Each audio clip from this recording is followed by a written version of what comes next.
నమస్కారం రేషియా టీవీ వార్తలకు స్వాగతం. నా పేరు సుమలత. వార్తల ముందుగా హెడ్లైన్స్. పర్యాటకాన్ని మళ్లీ పునరుద్ధరణ చేస్తాం. కాశ్మీర్లో రామ్మోహన్ నాయుడు పర్యటన.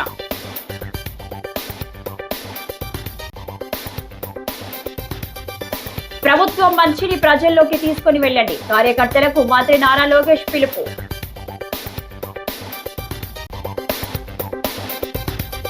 కాటన్ మహాశయుడు చిరస్మరణీయుడు. ఘనంగా నివాళులర్పించిన కందుల గోరెట్ల.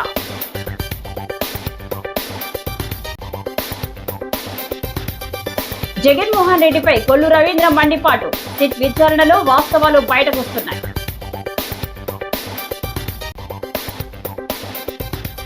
మురుగునీటి మళ్లింపు పైప్ లైన్ పనులు త్వరలో పూర్తి. పరిశీలించిన సిటీ ఎమ్మెల్యే ఆదిరెడ్డి శ్రీనివాస్. ఇక డీటెయిల్స్ చూస్తే, కాశ్మీర్ లో ముడిపడిల పర్యాటకులు వచ్చేలా ప్రభుత్వం అన్ని చర్యలు తీసుకుంటుందని కేంద్ర పౌర విమానయాన శాఖ మంత్రి కింజారపు రామ్మోహన్ నాయుడు చెప్పారు. పహల్గాం దాడి తర్వాత పర్యాటకుల సంఖ్య తగ్గిన నేపథ్యంలో ఆయన శ్రీనగర్ లో పర్యటించారు. శ్రీనగర్, జమ్మూ విమానాశ్రయాల్లో భద్రతపై సమీక్షించారు. పాక్ ఘర్షణల తర్వాత కొన్నాళ్లు తాత్కాలికంగా మూసివేసిన విమానాశ్రయాల్లో ఈ రెండు ఉన్న విషయం తెలిసిందే. మొదట శ్రీనగర్ చేరుకున్న నాయుడు భద్రతా సిబ్బందితో మాట్లాడి ప్రయాణికుల సౌకర్యాలు, మౌలిక సదుపాయాల వృద్ధిపై ఆరా తీశారు. తర్వాత లాల్ చౌక్, జమ్మూ విమానాశ్రయాలను సందర్శించారు. పోలో వ్యూ మార్కెట్లు స్థానికులతో మాట్లాడారు. పర్యటనానికి ముడిపటి కళ రప్పించాల్సిన అవసరం ఉందని ఆయన విలేకరులతో అన్నారు.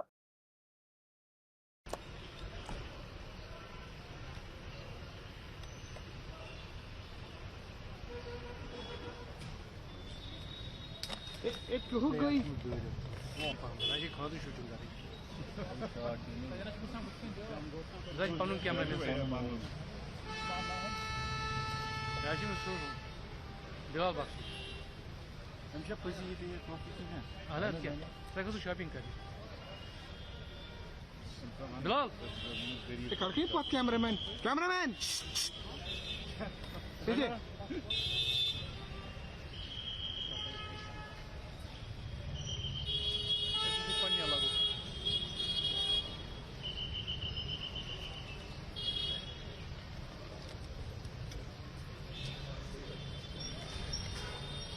वो रुजू नहीं रोहेला दाका मत दिखा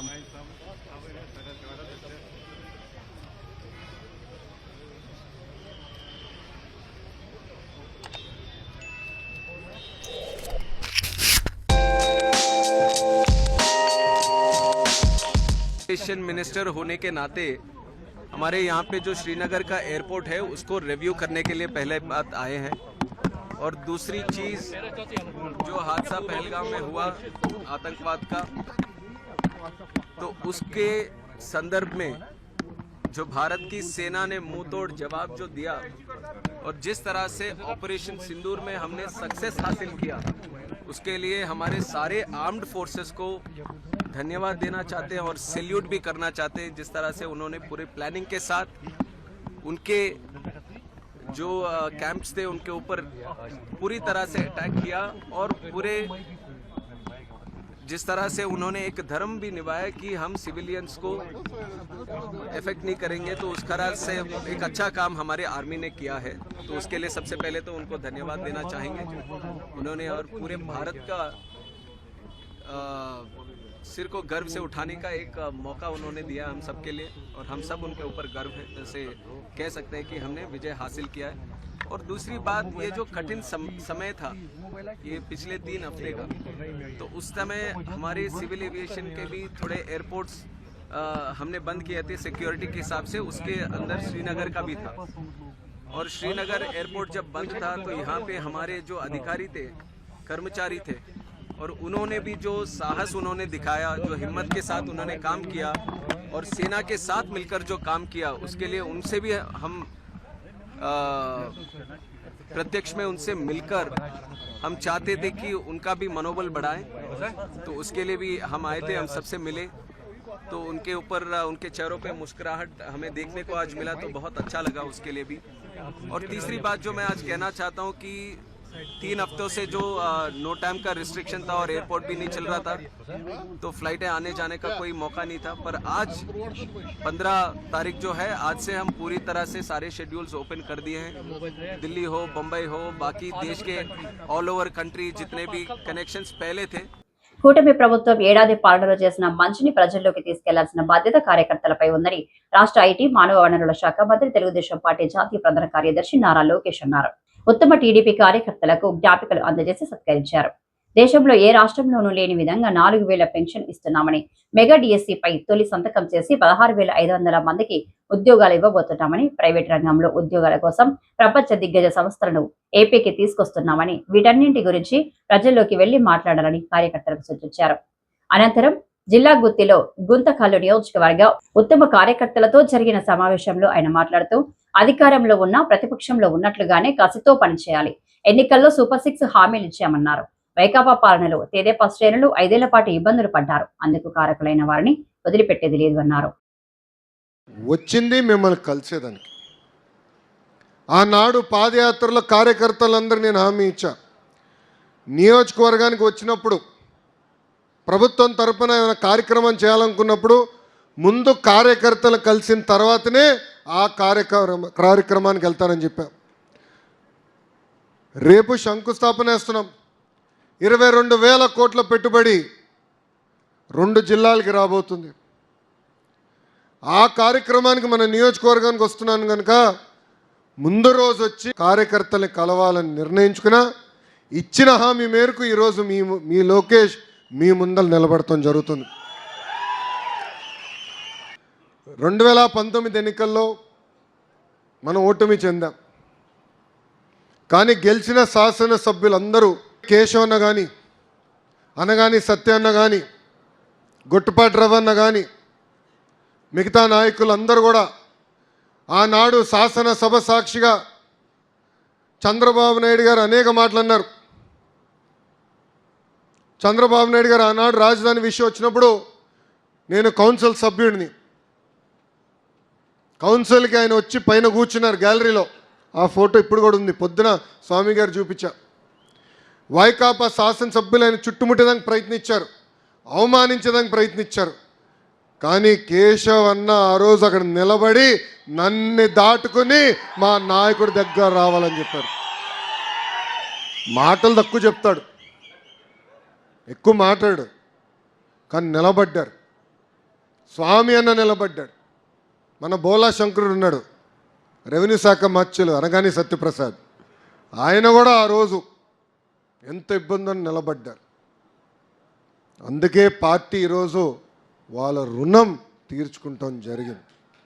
రాజమహేంద్రవరం రూరల్ కడియపులంక గ్రామంలో sir Arthur cotton nursery farmers association ఆధ్వర్యంలో సర్ ఆర్థర్ కాటన్ 2022వ జయంతి వేడుకలు ఘనంగా నిర్వహించారు. పలువురు ప్రజాప్రతినిధులు, కూటమి నాయకులు, రైతులు కాటన్ మహాశయుడు విగ్రహానికి పూలమాలలు వేసి నివాళులర్పించారు. ముఖ్య అతిథులుగా రాష్ట్ర పర్యాటక సాంస్కృతిక సినిమాటోగ్రఫీ శాఖ మంత్రి కంద్ర దుర్గేష్, టీడీపీ యువ నాయకులు, ఆరోగ్య విభాగ రాష్ట్ర ప్రధాన కార్యదర్శి డాక్టర్ గోరంట్ల రవిరామ్ కిరణ్ విచ్చేశారు. వారు మాట్లాడుతూ, గోదావరి జలాలను ఒడిసి పట్టుకుని ధవళేశ్వరం వద్ద ఆనకట్ట నిర్మించి ఎన్నో లక్షల ఎకరాల ఆయకట్టకు నీటిని అందించి మనందరి గుండెల్లోనూ చిరస్మరణీయంగా నిలిచిపోయిన గొప్ప వ్యక్తి అని కొనియాడారు. అలాగే రైతు మిత్రులందరూ కూడా ఈరోజు గంటా ప్రాంతంలో మహాశయం యొక్క ఆశీస్సులు భావిస్తూ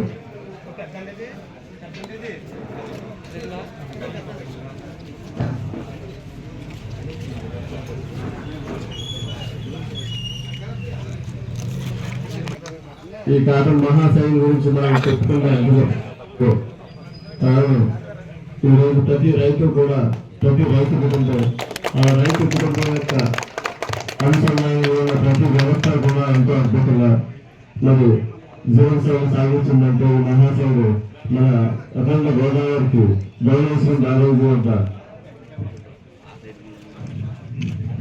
నిర్మించిన 1852వ సంవత్సరంలో నిర్మించిన ఈ బ్యారేజీ కూడా ఎంతో సంతోషంగా నిర్వర్తించుకోవడం మనందరూ కూడా జరుగుతున్న విషయం. జై హో కాదం మహాశయ, జై హో కాదం మహాశయ, జై Kadam. Thank you sir, thank you.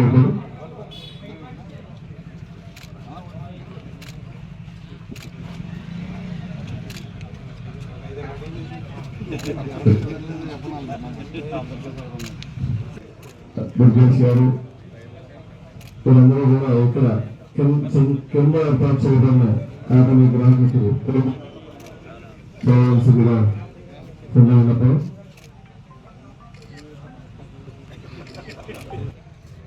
జయంతి సందర్భంగా వైఎస్ఆర్ కాంగ్రెస్ పార్టీ ప్రభుత్వంలో చోటు చేసుకున్న వేల కోట్ల మద్యం కుంభకోణం పాత్రధారి సూత్రధారి మాజీ ముఖ్యమంత్రి వైఎస్ జగన్మోహన్ రెడ్డినేనని ఎక్సైజ్ శాఖ మంత్రి కొల్లు రవీంద్ర ధ్వజమెత్తారు. సిట్ విచారణలో అన్ని వాస్తవాలు తేలుతున్నాయన్నారు. సిట్ విచారణలో జగన్ ఆయన అనుచరుల పాత్రలు బయటకు వస్తుండటంతో ఏం చేయాలో తెలియడం లేదని ఎద్దేవా చేశారు. ఒక్కో మద్యం దుకాణంపై అద్దె 30,000 నుంచి 40,000 ఉంటే 1,50,000 2 లక్షల చొప్పున చెల్లించినట్లు చూపించి 671 కోట్లు దోచుకున్నారని పేర్కొన్నారు. 2020 నాటికి 2,993 ఉన్న దుకాణాలని 3,396కు పెంచి తగ్గించామంటూ అబద్ధాలు చెప్తున్నారని ఆగ్రహం వ్యక్తం చేశారు. నేను ఈ సందర్భంగా అడుగుతా ఉన్నా, ఈ కుంభకోణంలో గత నెల రోజులుగా వస్తున్నటువంటి వార్తల్లో విజయసాయిరెడ్డి గారిని విచారణ చేస్తే ఆయన ఏ పార్టీ, మిథున్ రెడ్డి గారు ఏ పార్టీ, రాజకేశ్ రెడ్డి మరి ఆయన ఎవరు జగన్మోహన్ రెడ్డి గారు అనుచరుడు కాదా, గోవిందప్ప, ధనుంజయ రెడ్డి గారు, కృష్ణమోహన్ రెడ్డి గారు, వీళ్ళ పాత్రలన్నీ గురించి కూడా స్పష్టమైనటువంటి ఆధారాలతో ఇవాళ వార్తలు వస్తామంటే వీరంతా ఏ పార్టీకి చెందిన వాళ్ళు? జగన్మోహన్ రెడ్డి గారు ఇవాళ తప్పుడు కథనాలను మీరు రాయిస్తూ మసిపూసి మారేడుకాయ చేయాలని ప్రయత్నం చేస్తే అది జరగదు. సిట్ విచారణ జరుగుతుంది, వాస్తవ విషయాలు మొత్తం కూడా బయటకు వస్తాయి. ఎవరెవరు దీంట్లో పాత్రలు ఉన్నారో, పాత్రదారులు, సూత్రధారులు, ఎవరెవరు ఎక్కడ ఎంత దోపిడీ చేశారో మొత్తం కూడా బయటకు వస్తుంది. 2019లో వీరెవరికన్నా మద్యం వ్యాపారాలతో సంబంధాలు ఉన్నాయా? 2019కి ముందు మద్యం వ్యాపారంతో సంబంధం లేనటువంటి వీళ్ళు మద్యం వ్యాపారానికి కేవలం మీ ప్రభుత్వంలో వచ్చింది వాస్తవం కాదా? దీనికి పూర్తి ఆధారాలు ఉన్నాయి, వాస్తవం కాదా?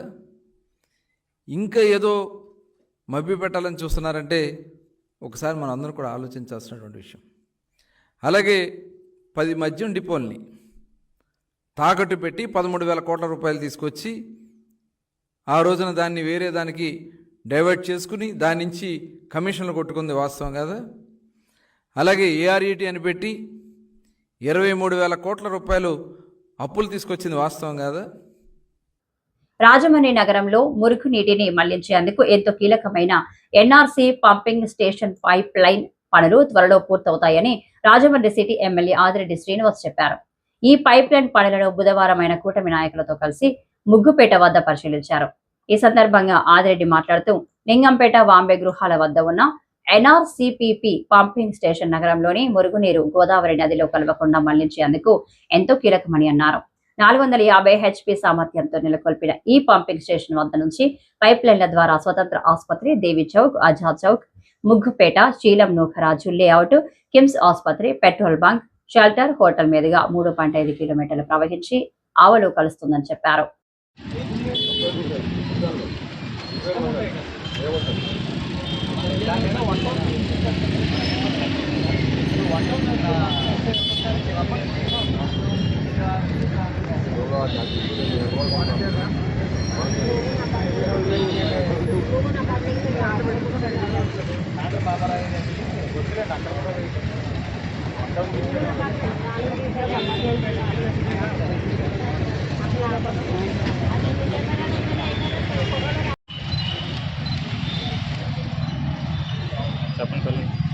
సార్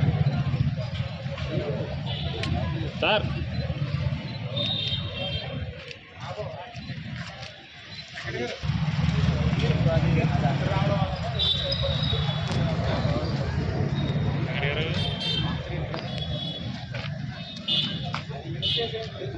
ఎన్ఆర్సి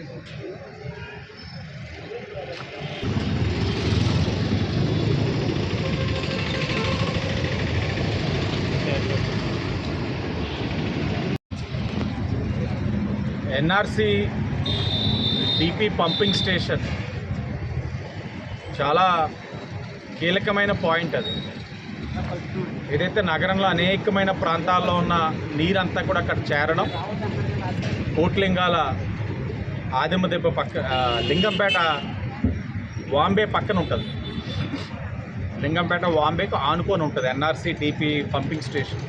సుమారు 450 హెచ్పితో ఇన్స్టాల్ చేయబడిన పంపింగ్ సామర్థ్యం కలిగిన పాయింట్. అక్కడి నుంచి పంపింగ్ చేసిన వాటర్ సుమారు 3.5 కిలోమీటర్ల దూరం, అంటే అక్కడి నుంచి స్వతంత్ర హాస్పిటల్, దేవి చౌక్, ఆజాద్ చౌక్, ముగ్గుపేట జంక్షన్ అమ్మటేలాగా సేలం నోకరాజు గారు down street down, KIMS hospital, Sheldon ఆవుకి వెళ్తుంది.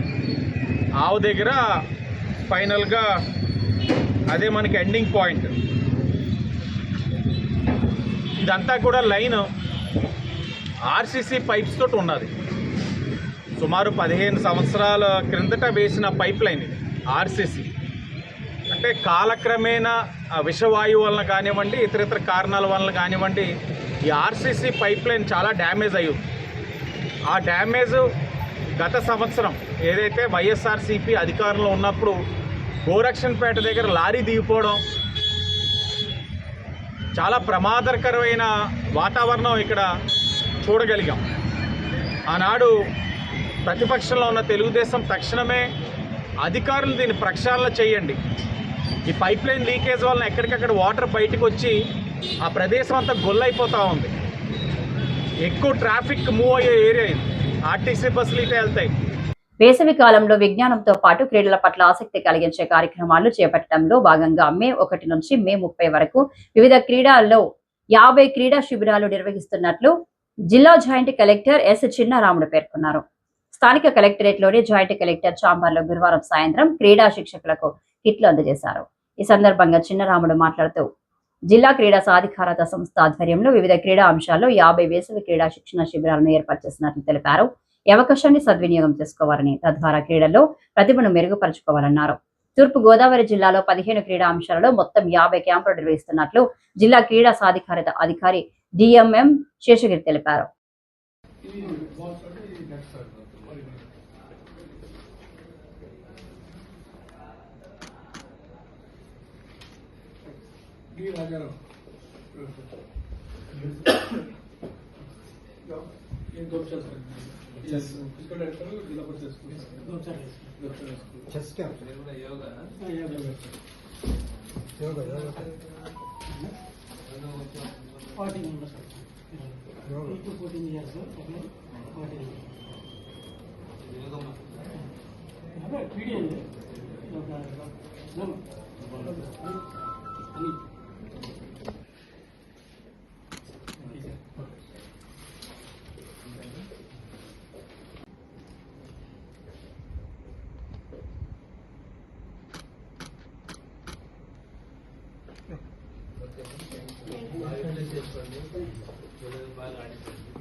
సత్య చారిటబుల్ ట్రస్ట్ ఆధ్వర్యంలో దానవాయిపేటకు చెందిన సంస్థ సభ్యురాలు గీతారాణి దీపాదేవి తల్లి కొడమటి వాసుదేవమూర్తి భార్య సావిత్రిదేవి తన పుట్టినరోజు సందర్భంగా మరణానంతర శరీర దానం చేశారు. వారి కుటుంబ సభ్యులు, స్నేహితులు సత్య చారిటబుల్ ట్రస్ట్ ప్రతినిధులందరి మధ్య బాడీ డొనేషన్ పత్రాలపై సంతకం చేశారు. సత్య చారిటబుల్ ట్రస్ట్ ప్రతినిధులు పుట్టినరోజు సందర్భంగా ఇంత గొప్ప నిర్ణయం తీసుకున్న సావిత్రిదేవిని సన్మానించడం జరిగింది. తదనంతరం కేక్ కట్ చేసి పుట్టినరోజు శుభాకాంక్షలు తెలిపారు. ఏ రకమైన చాందాసపు ఆలోచనలు పెట్టుకోకుండా కళ్ళు, అవయవాలు, బాడీ అన్నింటినీ డొనేట్ చేసి అందరి జీవితాలను ధన్యం చేసుకోవాల్సిందిగా ఆమె కోరారు. ట్రస్ట్ అధ్యక్షులు తమ్మారావి, మెంబర్లు జాస్తి నాగేశ్వరరావు, రఘువీర్ శ్రీనివాస్, కుటుంబ సభ్యులు పాల్గొన్నారు.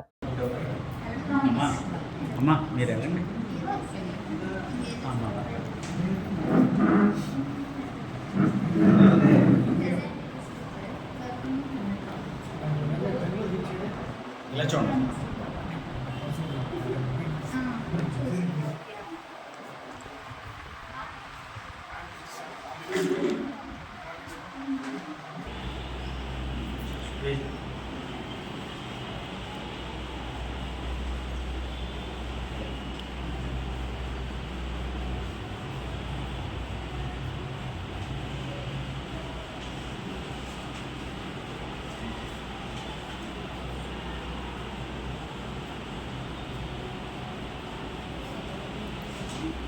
ఈరోజు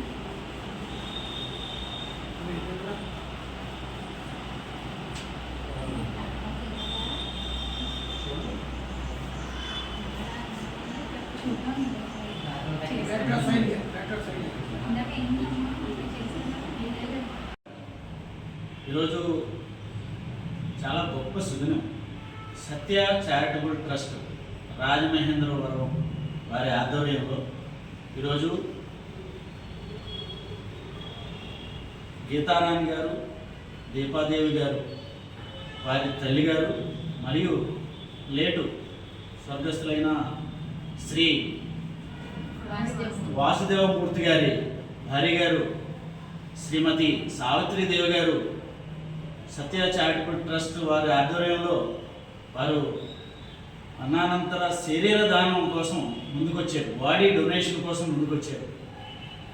అసలు ఈ రోజుల్లో సాంప్రదాయం కాస్త చేదస్తానికి కొత్త పంతులు తొక్కి ఎన్నో రకాలుగా ఎన్నో విపరీత ఆలోచనలు చేస్తున్న ప్రస్తుత తరుణంలో బాడీ డొనేషన్కి ముందుకు రావడం, దానికి వారి కుటుంబ సభ్యులందరూ కూడా ప్రజలకు పూర్తి స్థాయి మౌలిక సదుపాయాల కల్పనే తమ లక్ష్యమని special officer RMC commissioner Ketan Garg తెలిపారు. హుకుంపేట శాటిలైట్ సిటీ పంచాయతీల్లో బుధవారం ఆయన విస్తృతంగా పర్యటించారు. అధికారులతో మాట్లాడి ప్రజలకు అందుతున్న సేవలు అడిగి తెలుసుకున్నారు. వేసవి దృష్ట్యా త్రాగునీటి సరఫరా డ్రైనేజీ సిస్టమ్ ప్రణాళికను పటిష్టంగా అమలు పరచవలసిందిగా సిబ్బందికి సూచించారు. ఈ సందర్భంగా ఆయా పంచాయతీలలో కొలాయి కనెక్షన్లు ఎన్ని ఉన్నవి ఆరా తీశారు. ప్రతి ఇంటిని తాగునీటి కొలాయి కనెక్షన్ సదుపాయం కల్పించడంతో పాటు 100% కనెక్షన్ నిర్వహణలోనికి తీసుకురావాలని సచివాలయ సిబ్బందిని ఆదేశించారు. అలాగే సచివాలయాల పరిధిలో ప్రాధాన్యత క్రమంలో చేపట్టవలసిన పనులను గుర్తించేందుకు ఓ స్పెషల్ డ్రైవ్ నిర్వహించాలన్నారు. ఏ ప్రాంతాల్లో డ్రైన్లు, రోడ్లు నిర్మించాలో సమగ్ర నివేదిక సిద్ధం చేసి తనకు అందజేయాలన్నారు.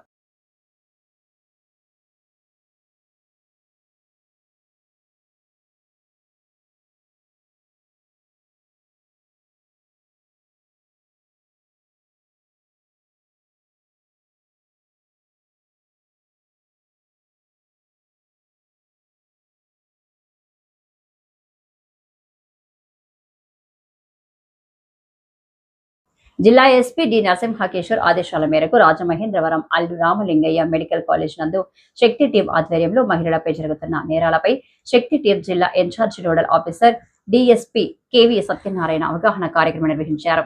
ఈ సందర్భంగా డిఎస్పీ మాట్లాడుతూ మహిళలు, బాలికలపై జరిగే లైంగిక దాడులపై వారిలో విస్తృత అవగాహన కల్పించారు. అదేవిధంగా మహిళలకు సెల్ఫ్ టెక్నిక్స్, సైబర్ నేరాలు, సోషల్ మీడియా యాప్స్ తో నష్టాలు, ఫోక్సో చట్టం, శక్తి యాప్ ఉపయోగాలపై అవగాహన కల్పించారు. మహిళలందరూ శక్తి యాప్ డౌన్లోడ్ చేసుకోవాలని, ఎటువంటి ఆపద వచ్చినా ఏ సమయంలోనైనా శక్తి యాప్ ద్వారా పోలీసుల సహాయం కోరవచ్చునని తెలిపారు. ఎస్ఐ రామకృష్ణ, సుమారు 250 మంది మహిళా విద్యార్థులు, ఉపాధ్యాయులు హాజరయ్యారు.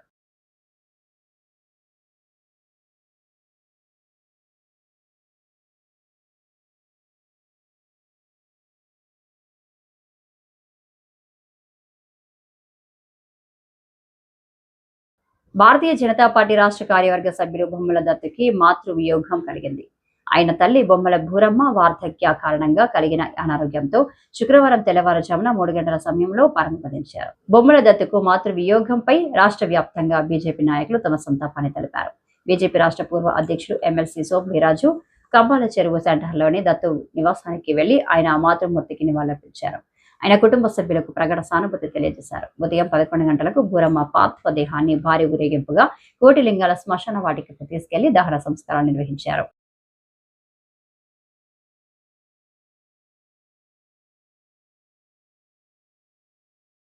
ఈ వార్తలు ఇంతటితో సమాప్తం. నమస్కారం.